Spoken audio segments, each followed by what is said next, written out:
Minecraft, I just build. It's like my electronic music. I think the power of gaming is that it brings people together.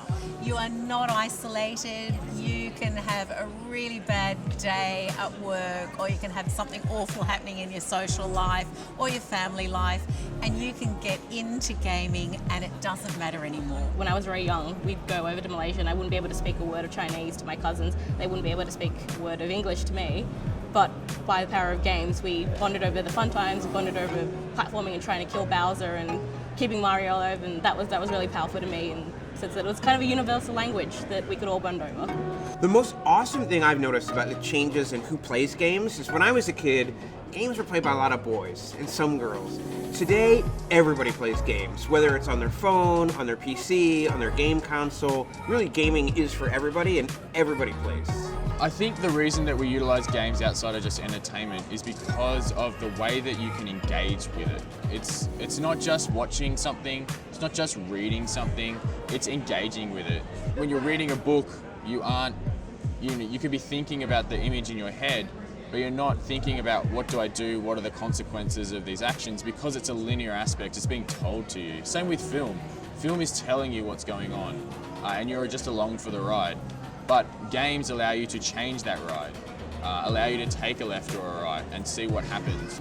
Games have the power to challenge students in ways that they probably haven't thought of happening in a school before.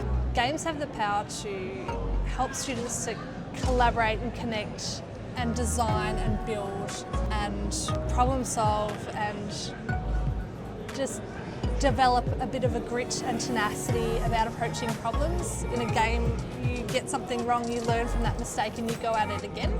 Games have the power to inspire creativity, inspire a thirst for learning new things, and really engage somebody in the way that they want to be engaged. Games mean everything, because I've met so many friends through playing games, and I've bonded with my brother over games. Video games offer something that traditional forms of entertainment or storytelling, they offer something new.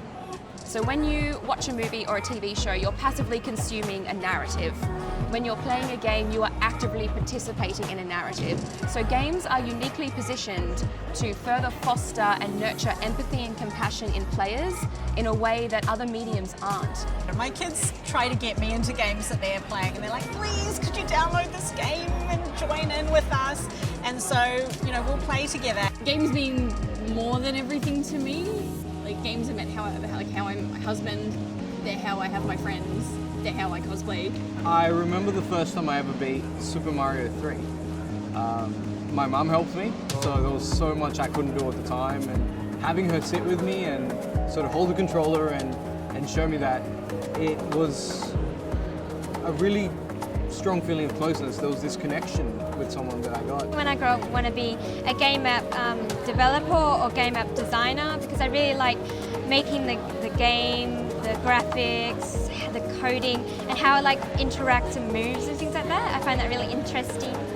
I've learned so much from playing games. I just think there's so many crucial life lessons to be learned from games in terms of teamwork, working with other people, learning how to understand other people, have empathy. I think you can learn any life lesson from a game.